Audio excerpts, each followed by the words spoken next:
pas là pour te rabaisser. Si Dieu est dans ta vie, ce que tu traverses n'est pas là pour t'humilier, pour emmener la tristesse dans ta vie. Et si tu es triste, bien-aimé, ça veut dire que tu as encore beaucoup de choses à apprendre. Tu n'as pas encore compris le mode opératoire de Dieu. Et la Bible te rappelle, dans le livre d'Ézéchiel, qu'il avait devant lui un rouleau. Le rouleau était écrit au-dessus et à l'intérieur. Alors, comment tu peux expliquer qu'un rouleau soit écrit, il y a un bruit en fond sonore, il y a quelqu'un parmi nous qui doit aller en mute, s'il vous plaît. Il y a un écho, il y a quelqu'un qui doit aller en mute. C'est bon, oui. Donc bien aimé, je ne sais pas si tu comprends cette dimension. Il y a des choses qui viennent dans ta vie et que toi, qui sont arrachées parfois de ta vie, que toi tu recherches. Mais tu les recherches sans pouvoir les trouver. Tu ne les trouves pas parce que quelqu'un s'oppose à toi. Tu les trouves parce que Dieu les cache devant toi. Pourquoi les cache-t-il devant toi? Parce qu'il veut s'en servir comme un appât. Ces choses-là t'attireront exactement là où Dieu t'attend. Et je te répète que là où Dieu t'attend, ce n'est pas un lieu géographique. Ce n'est pas à New York que Dieu t'attend. Ce n'est pas à Brazzaville que Dieu t'attend. Ce n'est pas à Kinshasa que Dieu t'attend. Dieu t'attend dans un lieu émotionnel. Il t'attend dans un lieu spirituel. Parce qu'en réalité, lorsque quelqu'un prie, il connaît ce qu'on appelle une ascension. C'est ce qui est décrit dans le psaume 15. Quand on parle de monter sur la montagne, c'est seulement l'ascension spirituelle d'une personne qui prie et qui se sanctifie. Et quand vous lisez Exode chapitre 19, ce qu'il vous décrit, c'est la sanctification qui favorise l'ascension dans la vie de quelqu'un qui veut voir Dieu. Et la Bible déclare dans le livre des Hébreux, recherchez la paix avec tous et la sanctification sans laquelle personne ne verra le Seigneur. Alors qu'est-ce que ça signifie personne ne verra le Seigneur? On ne parle pas de voir Dieu de visu, on parle d'expérimenter Dieu. Donc pour expérimenter Dieu, devant il est obligé de laisser certains manques dans ta vie pour que ces manques-là t'attirent. Lorsque un animal a besoin de boire et qu'autour de lui il n'y a pas de source, il va aller jusque là où se trouve le point d'eau pour aller se désaltérer. Est-ce que vous comprenez? Et c'est la même stratégie que Dieu utilise. Dieu sait ce qui te manque et il peut retenir certaines choses que toi tu cherches seulement pour que tu migres, seulement pour que tu pries. Bien aimé, il fut un temps où je recherchais quelque chose auprès de Dieu, où je suis rentré dans un jeûne, je peux dire, ce jeûne-là a duré même 3 ans. Je ne te parle pas d'un jeûne seulement où on s'abstient de manger. Je te parle d'un jeûne où deux fois tu t'abstiens de manger, deux fois tu ne manges plus comme tu devrais manger. Je te parle d'un jeûne où tu es un homme marié, mais tu n'es plus libre de faire tes devoirs conjugaux comme tu le veux parce que tu t'abstiens à cause de Dieu. Le jeûne, c'est une privation. Je te parle d'un jeûne où tu es fanatique de football, mais la Ligue des Champions passe, tu dis, Seigneur, cette année, je ne regarderai pas la Ligue des Champions. Tu te prives pour Dieu. Est-ce que tu comprends? Pourquoi? Parce que tu vas atteindre un canal, tu vas atteindre un lieu. Et c'est ce que Dieu est en train de nous enseigner derrière cette histoire de 1 Samuel chapitre 9, bien aimé. Et la Bible dit qu'ils sont arrivés quelque part.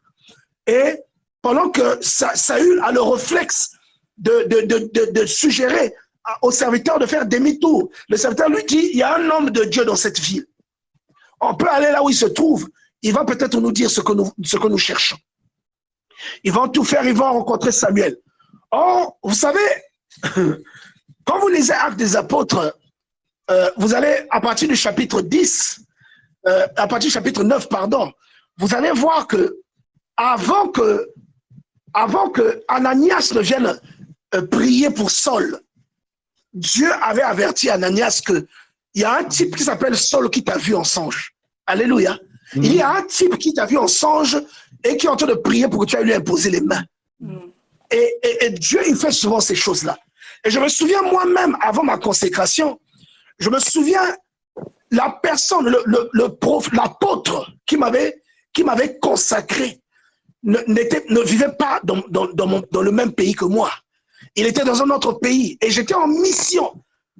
Et la nuit, ou le jour où nous nous sommes parlé, la nuit, j'ai eu un songe où je voyais quelqu'un me téléphoner et me dire que Dieu lui avait demandé de m'appeler et que Dieu allait m'utiliser de telle ou de telle manière. Et pendant que je me suis réveillé le matin et je méditais sur le songe, la personne m'a rappelé ce matin-là. Et j'ai fait le songe peut-être 3 fois la même nuit. Et le matin, je disais, pourquoi j'ai fait ce songe 3 fois? La personne m'a appelé et s'est présentée, je suis le prophète un tel. Et je vous appelle de la part de Dieu. Je vous appelle depuis tel pays. Et voilà, à l'instant, je vous parle, vous n'êtes même pas chez vous. Vous êtes en mission de service. Il m'a détaillé tout. Mais est-ce que vous voyez le schéma croisé? Qu'avant qu'il ne m'appelle, Dieu m'a montré ça. C'était pour que je croie que c'est Dieu qui l'a envoyé. Est-ce que quelqu'un comprend ce que je veux dire? Et quand je suis revenu chez moi, le Seigneur m'a montré la même nuit où je suis rentré, parce que je suis rentré après 3 jours. Il m'a montré la même nuit que le monsieur qui t'a contacté, il viendra dans ton pays et il te consacre, c'est-à-dire il se passera ça, il m'a donné les détails. Donc Dieu prend le soin de mettre devant l'élément dont tu as besoin pour accéder à la grâce qu'il t'a réservée. Et dans la vie de Saül, cet élément-là, c'était Samuel. Et lorsqu'il vend, la Bible déclare que Dieu avait parlé à Samuel un jour avant qu'un jeune homme allait le visiter. Oh Jésus, merci. Un jeune homme allait le visiter. Et quand Saül est arrivé, on a traité Saül comme un roi. Avant même que Saül n'ait l'onction royale. C'est pour te dire que la grâce que tu as, ce n'est pas un être humain qui te l'a donnée. C'est une grâce, tu es né avec. La Bible dit dans Jérémie chapitre 1 verset 5, avant que je ne t'eusse formé dans le sein de ta mère, je te connaissais. Dieu te connaissait avant même que tes parents, avant même qu'Adam et Ève ne naissent. Dieu, avant qu'Adam et Ève ne soient introduits, Dieu te connaissait. Il te connaissait dans l'éternité. Il te connaissait avant la fondation du monde. Et par conséquent, il connaît tous les détails. Psaume 139. Tous les jours de ma vie étaient inscrits dans ton livre avant qu'aucun d'eux n'existât. Dieu sait tout de toi. Ce que tu ressens dans ton cœur n'est pas improvisé. C'est une chose que Dieu a déposée en toi. L'empressement que tu as de servir Dieu, ce que tu ressens lorsque tu es au contact d'une parole extraordinaire, ce n'est pas un hasard. Il y a des personnes qui peuvent écouter les paroles puissantes, ils ne changeront pas. Regardez Judas. Il était avec la personne la plus puissante qui soit. Mais regardez, son cœur n'a pas pu être changé. Regardez les enfants d'Israël. Ils ont vu des miracles que toi et moi, nous ne verrons jamais. Mais bien aimés dans le Seigneur, ils ne se sont pas convertis. Au contraire, ils ont désobéi à Dieu. Donc, toi, lorsque ton cœur est disposé à recevoir la parole de Dieu, c'est parce que ce n'est pas une improvisation. C'est quelque chose qui est en toi. Tu as ce fruit-là en toi. Est-ce que quelqu'un comprend ce que je veux dire? On le traite comme un roi. On lui donne la portion. Lors du sacrifice, on lui donne la portion qui revient normalement au prêtre et on la lui donne et il mange et il se dit mais pourquoi on me traite comme ça? Et Samuel lui fait savoir mais ce que tu es en train de chercher, tu es en train d'inquiéter pour des petites choses alors que tout Israël t'appartient. Et Saül est perdu, il ne comprend pas, il dit mais pourquoi tu me dis ça? Moi je ne suis qu'un simple type de Benjamin et je suis le moindre de tous. Pourquoi tu es en train de me dire une telle chose? Il ne comprenait pas que c'était son destin. Alors je parle à quelqu'un ce soir qui a un destin fabuleux, mais qui ne sait pas encore que ces choses-là qu'il voit dans son sommeil vont s'accomplir. Il y a quelqu'un qui fait des rêves ici parmi nous, qui rêve des grandes choses, que Dieu va l'utiliser dans des grandes choses. Il va t'utiliser puissamment. Mais jusqu'à aujourd'hui, parfois, lorsque tu marches, tu te dis, est-ce que ce que je rêve va s'accomplir? Bien-aimé, je te confirme que ça s'accomplira. Je te confirme que ça s'accomplira. Arrête de te sous-estimer. C'est Dieu qui t'a pris et qui t'a mis à l'écart. Et il t'a introduit sur cette terre à cause de ça, à cause des choses que tu rêves dans le sommeil. Il t'a introduit pour rendre ces choses-là possibles, pour les rendre manifestes. C'est pourquoi je te dis que pour rester lucide en esprit, tu as intérêt à jeûner constamment. Tu as intérêt à lire la parole de Dieu. Rappelez-vous de Romains chapitre 10, verset 14. Vous ne pouvez jamais servir correctement un Dieu que vous ne connaissez pas. Rappelez-vous de Jean chapitre 4, à partir du verset 24. Bien-aimé, pour servir Dieu correctement, vous devez le connaître. Et connaître Dieu, ce n'est pas être au courant que Dieu existe. Vous pouvez être au courant qu'il y a un Dieu. Vous pouvez aller à l'église, vous êtes baptisé. Vous priez, vous avez un don de l'esprit. Mais vous ne serez pas sauvé par pour autant. Parce qu'il vous manque quelque chose. Et c'est pourquoi je tiens à rappeler à quelqu'un que la parole de Dieu déclare que si vous demeurez en moi et que mes paroles demeurent en vous, demandez ce que vous voudrez. Et cela vous sera accordé. Ça signifie quoi que mes paroles demeurent en vous?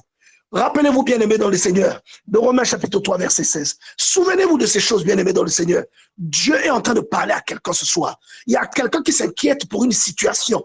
Il est en train de dire que la situation-là, le but de ça, c'est de te conduire exactement là où lui, il t'attend. Tu as rendez-vous avec Dieu. J'aimerais que tu sois conscient de ça, que tu dises même ça à celui qui est à côté de toi, que dans ton problème, en fait, c'est un rendez-vous que tu as avec Dieu.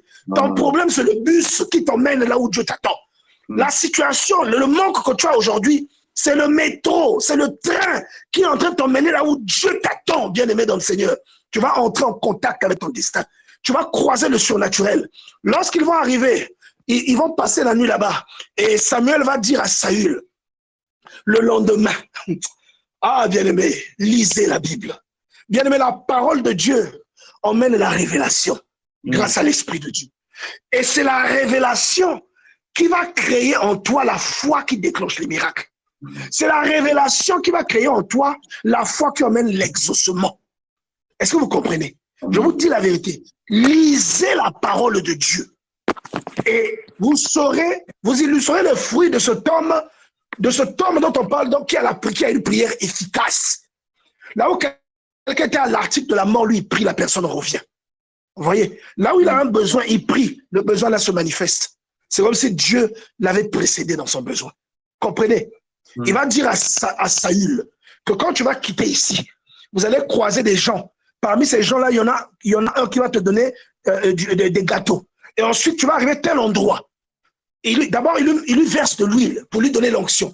Il dit, tu vas arriver à tel endroit. Lorsque tu arriveras à cet endroit, tu trouveras une troupe en train de prophétiser.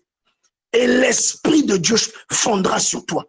Et une fois que l'Esprit de Dieu fondra sur toi, il lui dit, tu seras changé en un autre homme. Oh bien-aimé dans le Seigneur, il y a une surprise au bout de ton épreuve. Il y a une surprise à la fin de ce que toi tu es en train de vivre aujourd'hui. Ce qui te fait pleurer, ce qui accapare tes soucis. Souviens-toi de ce que Samuel a dit à Saül. Il a dit à Saül que tu es en train de t'inquiéter pour des ânes alors que tout ce pays t'appartient. Saül a dit, mais qu'est-ce que tu es en train de me raconter? Moi, je ne suis qu'un simple type. Dieu est en train de te dire que tu t'inquiètes aujourd'hui pour un travail. Tu t'inquiètes aujourd'hui pour un mariage. Tu t'inquiètes aujourd'hui pour un enfant. Mais pourtant, toutes ces choses-là sont à toi. Toutes ces choses-là t'ont déjà été accordées. Toutes ces choses-là sont déjà dans ta vie. Mais il suffit seulement que tu rejoignes le lieu du rendez-vous. Il faut que tu ailles jusqu'au lieu du rendez-vous. C'est là où Dieu t'attend. Ne prends jamais la tribulation que tu traverses pour le mépris que Dieu manifeste dans ta vie, pour le rejet que Dieu manifeste dans ta vie. C'est faux. Si Dieu est dans ta vie, bien-aimé, la tribulation, c'est ton ascenseur. Si Dieu est dans ta vie, la tribulation, c'est le TGV qui t'emmène là où tu dois te rendre. Et tu fourniras des efforts pour sortir la tête de la situation dans laquelle tu es. Ta tête ne sortira pas de là. Tu sortiras dans d'autres domaines, à d'autres niveaux, mais dans le domaine précis qui t'embête aujourd'hui. Tant que tu n'arriveras pas sur le lieu de rendez-vous, ta tête ne sortira pas de là. Il faut donc, pendant que tu es dans cette épreuve, que tu fasses preuve de volonté, de diligence. Regardez la distance que Saül a parcourue. Regardez la distance, bien-aimé dans le Seigneur, depuis son village jusque là où il est arrivé. Regardez la distance, bien-aimé dans le Seigneur. Ça, c'est l'exemple que tu dois prendre pour avoir de l'endurance dans l'épreuve que tu vis aujourd'hui. Pour avoir de l'endurance dans ce que tu es en train de traverser aujourd'hui. Avant que tu saches que tu ne dois pas t'arrêter pour pleurer à cause de ce que tu vis. Mais tu dois continuer d'avancer. Tu dois marcher pour atteindre le lieu de rendez-vous.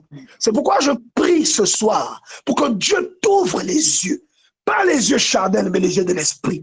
Afin qu'à partir, Seigneur, de ces yeux que tu vas ouvrir, dans mon bien-aimé qui écoute cette parole, que tu déclenches quelque chose. Oh Seigneur éternel, tu as dit à ton serviteur, Saül, par l'intermédiaire de Samuel, que l'Esprit de Dieu fondra sur toi. Tu seras changé en un autre homme. Oh bien-aimé, lorsque l'Esprit de Dieu viendra sur toi, peut-être que tu n'as pas encore expérimenté quelque chose. Ne confonds pas ce que tu expérimentes avec ce que je suis en train de dire. Il y a des phénomènes, lorsque ça se produit dans ta vie, tu ne seras plus jamais la même personne. Allez lire l'histoire de Jacob. La Bible dit qu'il a lutté avec quelqu'un toute la nuit. Et pendant la lutte, vous êtes conscient que personne ne peut lutter avec Dieu. Vous êtes conscient que personne ne peut lutter avec un ange. Vous comprendrez donc que c'est une métaphore. On est en train de vous dire donc qu'il priait pour un problème et il ne voulait pas lâcher l'affaire. Et le problème là n'était pas disposé. C'était pas à lui. Mais Dieu a voulu, mais Dieu a été convaincu par ses prières. Et avant de partir, il dit que la Bible dit qu'on lui a donné un coup à la hanche et sa hanche s'est déboîtée. De sorte que lorsqu'il sortait de là, sa démarche avait changé. Bien-aimé, lorsque tu rencontres ce que je suis en train de te dire, tu ne seras plus jamais la même personne. Amen. Ceux qui t'ont connu hier ne te reconnaîtront pas. Amen. Lorsque l'Esprit de Dieu visite quelqu'un, bien-aimé, tu ne seras plus jamais la même personne. Amen. Il y a des choses que tu ne peux plus aimer. Il y a des choses que tu n'aimais pas que tu vas aimer. Il y a des choses dont tu t'intéressais pas. Il y a des paroles bibliques qui vont te faire pleurer. Des paroles que tu lisais avant. Mais quand l'Esprit va te visiter, chaque fois que tu pourras lire cette parole 370 fois, tu pleureras 370 fois. La même parole. Bien-aimé, ne blague pas avec ce que je te dis.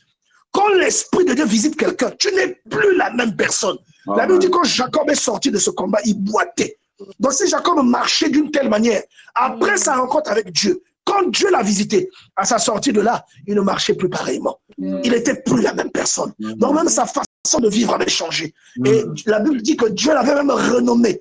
On lui a dit, tu n'es pas Jacob, ton nom c'est Israël. Parce que tu as lutté contre les hommes, tu as lutté contre Dieu et tu as été vainqueur. Donc ce qu'il est en train de lui dire, c'est que ce que tu as voulu obtenir, à force d'abnégation, tu as fini par l'obtenir. Dieu te l'a accordé. Est-ce que tu comprends bien, aimé? Donc, quand tu rencontres Dieu, tu n'es plus la même personne.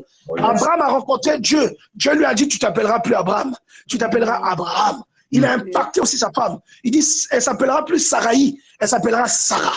Est-ce que vous comprenez? Donc, et quand, par exemple, Benjamin, qui à la naissance, sa maman l'a nommé Ben-Ouni, donc fils du malheur, mais il a rencontré quelqu'un qui était ouin.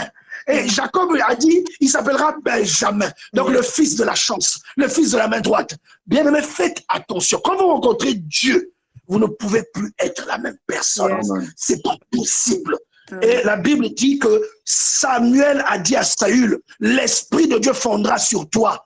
Tu ne seras plus jamais le même homme. Alléluia. Alléluia. Tu ne seras plus jamais le même homme. Seigneur, je prie pour que tu descendes ton esprit sur quelqu'un. Je prie pour que tu touches quelqu'un, Père, et que tu transformes la personne. Quand l'Esprit de Dieu te rencontre, les habitudes que Dieu n'aime pas vont fuir. Et tu te poseras la question, comment je faisais pour demeurer dans ça? Comment depuis ce temps je n'arrivais pas à laisser ça? Tu dis, mais pourtant c'était pas difficile. Pourquoi aujourd'hui je ne ressens plus les mêmes choses? Pourquoi? Parce que l'Esprit de Dieu t'a visité. Quand l'Esprit de Dieu te visite, c'est comme un arbre qui pousse en toi et qui fait sortir les branches. Les branches là vont à l'extérieur et il y a des fruits qui poussent. Et tout le monde voit les fruits en question. Ça, c'est l'Esprit de Dieu, bien-aimé. Tu ne peux pas dire que tu as été visité par Dieu et que tu continues à être un menteur. Tu ne peux pas dire que tu as reçu l'Esprit de Dieu, que tu es toujours versé dans la pornographie. Tu ne peux pas dire que tu as reçu l'Esprit de Dieu et que tu continues à avoir de la jalousie lorsque l'autre a ce que tu n'as pas. Tu ne peux pas dire que tu as l'Esprit de Dieu et que tu continues à garder rancune lorsque tu as une dispute avec quelqu'un. Bien-aimé dans le Seigneur, tu ne peux pas recevoir l'Esprit de Dieu, tu es toujours dans l'orgueil, dans le matalana, c'est pas possible. Si tu l'as rencontré, tu ne seras plus le même. Tu ne peux pas avoir rencontré Dieu et tu n'aimes pas lire la Bible. C'est pas possible. Parce que la Bible dit dans Jean 1 que la parole de Dieu, c'est Dieu. La Bible dit que la parole de Dieu, c'est Dieu. Même dans le livre de Colossiens, on te dit que la parole, c'est Dieu. Donc ce Dieu-là, tu le vois au travers des Écritures que tu lis. Et comment tu vas ne pas aimer lire la Bible alors que l'Esprit de Dieu est en toi? C'est pas possible. C'est une impossibilité. Je prie pour que quelqu'un soit visité aujourd'hui. Père, je prie pour que tu visites quelqu'un aujourd'hui. Que tu ouvres les yeux de quelqu'un et qu'il sache que derrière son manque, il se cache une bénédiction. Qu'il sache que derrière les années qui se sont perdues, il y a juste un objectif à atteindre. L'objectif, c'est de rencontrer le voyant et de recevoir l'Esprit de Dieu. Je prie, Seigneur éternel, pour que tu visites chacun d'entre nous, afin que cette bénédiction que nous avons partagée soit répandue dans nos maisons respectives. Je demande cela au nom puissant de Jésus-Christ. Je sais, Seigneur éternel, que tu vas faire surgir des géants de ce groupe de prière. Tu feras sortir, Seigneur éternel, des prophètes. Tu es en train de me montrer, Seigneur, une prophétesse. Tu es en train de me montrer une puissante prédicatrice qui sortira de ce groupe dans lequel tu as mis quelque chose. Alléluia. Seigneur, je prie pour que tu visites des gens. Père, je prie pour que tu visites des gens, Père, et que des géants sortent d'ici. Et que des témoignages, Seigneur éternel, servent à convertir d'autres âmes à travers le monde. Je te rends grâce et je te célèbre. Toi qui es l'alpha et l'oméga. Toi qui es 3 fois saint, visite, Seigneur éternel, chacun dans son problème personnel. Et Seigneur, glorifie ton nom afin que ton témoignage se répande. Au nom puissant de Jésus-Christ, Nous avons ainsi prié. Amen. Amen. On va acclamer pour le Seigneur. On acclame pour le Seigneur. Alléluia. Alléluia. Merci Jésus. Merveilleux. Merci. Alléluia. Seigneur. Est-ce qu'on peut rendre grâce à Dieu? Nous te disons merci pour cette parole. Merci pour ton serviteur que tu as dit ce soir. Nous te disons un grand merci pour toutes paroles puissantes que tu as libérées à travers ton serviteur. Tu ne parles pas en vain, Seigneur. Tu parles parce que tu as quelque chose à dire, Seigneur. Parce que tu as vu qu'il y a des cœurs qui murmurent, il y a des cœurs qui sont dans la tristesse. Mais merci pour cette parole de réconfort qui vient nous relever, Seigneur, nous rappeler au Père de gloire l'attitude qu'il faut. Tu as des grandes tribulations. Car tu l'avais déjà prédit que dans ce monde, nous aurons des tribulations. Mais n'ayez pas peur car tu es vaincu le monde. Père, je te dis merci.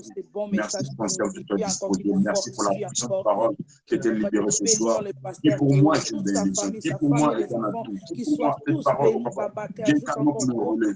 Véritablement pour me ramener sur la voie. Je dis un grand merci. Au nom de Jésus. Amen. Alléluia. Est-ce qu'on peut acclamer le Seigneur encore? On acclame le Seigneur, on acclame le Seigneur. On acclame le Seigneur.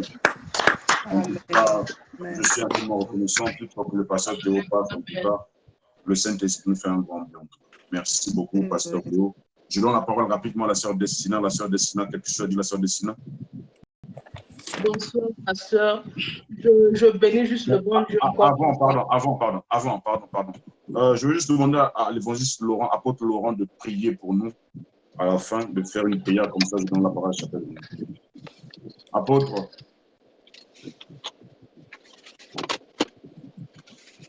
Vous m'entendez? Oui. On vous entend. Oui, bonsoir à tous, soyez tous bénis. Amen. Merci pour l'homme de Dieu qui a prêché ce message. Ce message était merveilleux, c'est un message très puissant et un message qui est conduit par l'Esprit de Dieu. Amen. Voilà, celui qui n'a pas reçu l'onction pendant ce message, c'est qu'il y a un problème sérieux. Vraiment, il a parlé des choses essentielles que nous vivons avec Dieu.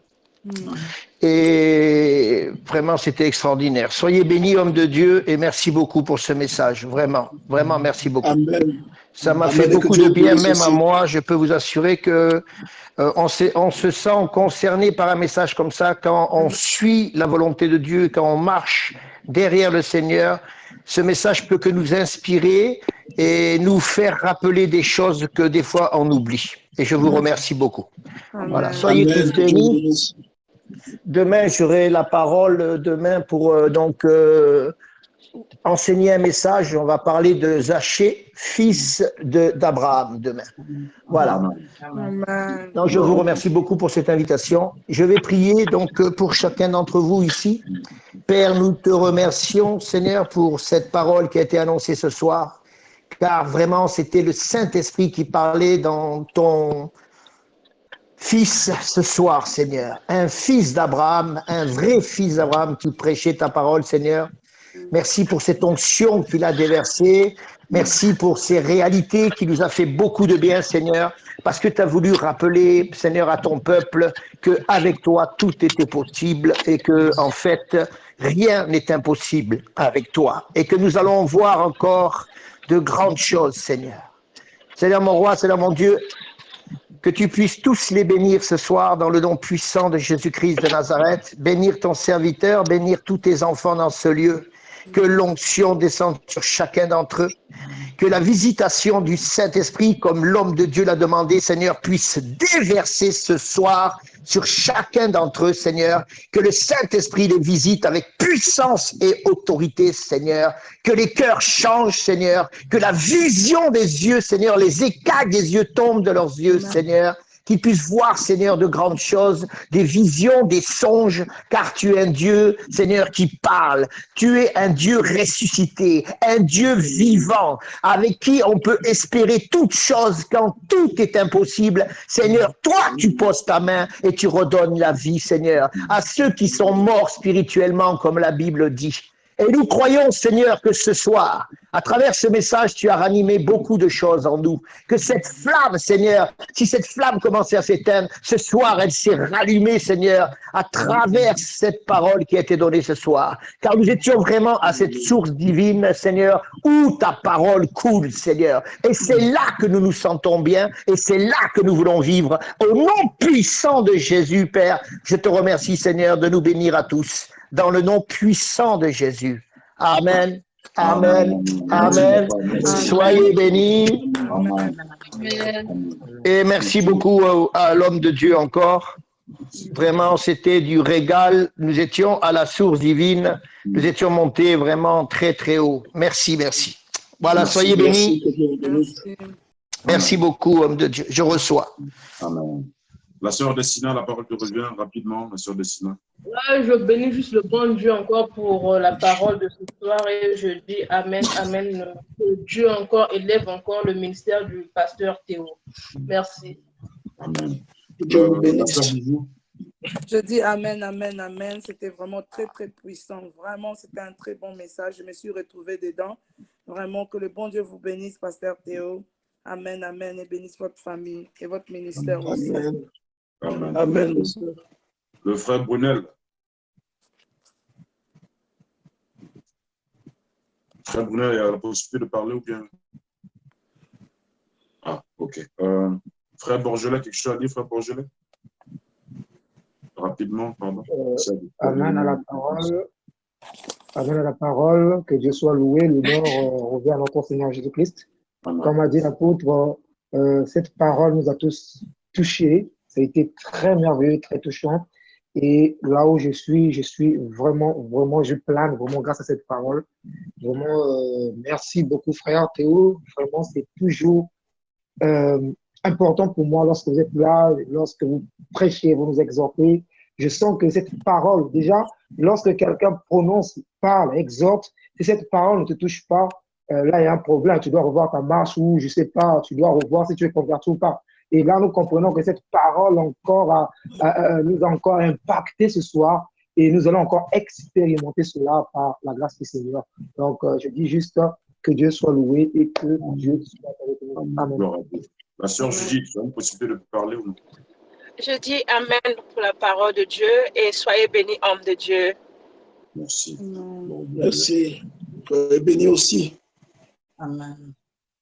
Bonsoir, pasteur Théo. Moi, Bonsoir. je dis gloire à Dieu pour la parole de ce soir. Je bénis Dieu parce que je me sens concernée aussi. Il y a certains points que tu avais mentionnés qui m'a vraiment touchée aussi. Tu as dit que pour que tu expérimentes Dieu, il faut qu'il laisse certains manques dans ta vie et c'est vraiment, vraiment vrai. Je suis un témoignage vivant de ce que Dieu peut utiliser la manque dans la vie d'une personne pour amener cette personne à lui. Quand je ne connaissais pas le Seigneur, mais j'allais à l'église, je ne comprenais pas la parole, Dieu m'avait dit, tu me connais comme sauveur, mais pas comme Seigneur. Et ce mot-là, je n'avais pas compris. Moi, je pensais que je connaissais Dieu. Et quand j'avais parlé à mon pasteur pour demander la différence entre connaître Dieu comme sauveur et Seigneur, c'est là où, avec les études que j'avais fait, que j'ai compris que je connaissais Dieu pour les choses qu'il faisait dans ma vie, il me donnait, mais pour le manque, pour autre chose, je ne le connaissais pas comme Seigneur. Et c'est comme on a dit les enfants d'Israël, je pense que c'est dans Exode 19, à partir du verset 10, il dit à Moïse de consacrer les enfants d'Israël. En fait, les enfants d'Israël connaissaient Dieu, comme leur sauveur. C'est lui qui leur a amené hors Égypte pour les amener dans le Promised Land. Mais ils ne connaissaient pas le Seigneur, l'Éternel comme Seigneur. Ça, c'est une relation personnelle. Voilà pourquoi ils avaient besoin de limites pour ne pas approcher le montagne Sinaï. Donc, c'est vraiment vrai. Dieu laisse certainement dans nos vies pour qu'on peut lui approcher, on peut chercher encore dans la profondeur, d'entrer dans le lieu très saint pour avoir une relation personnelle avec lui. Et je bénis Dieu pour ta vie, papa. Merci beaucoup. Amen. Amen. Que Dieu te bénisse. Amen. Amen. Donc, nous sommes arrivés à la fin de notre programme. Merci, pasteur Théo. Merci à l'apôtre Laurent Beldan qui sera parmi nous demain. Que le Seigneur soit béni. Alors, demain, nous serons là à 21h avec l'apôtre Laurent Beldan, invitant d'autres personnes. de venir écouter ces paroles demain que le Seigneur nous a gardées pour demain. Alors que Dieu vous bénisse et que Dieu soit Dieu dans vos maisons. À nous revoir demain. Bye bye. Bye. Bye bye. See you tomorrow. See you tomorrow. Frère Jos. Oui. Demain, c'est la sœur Giovanni qui sera là ou bien la sœur Bishop? Oui, la sœur Giovanni. D'accord. Ouais.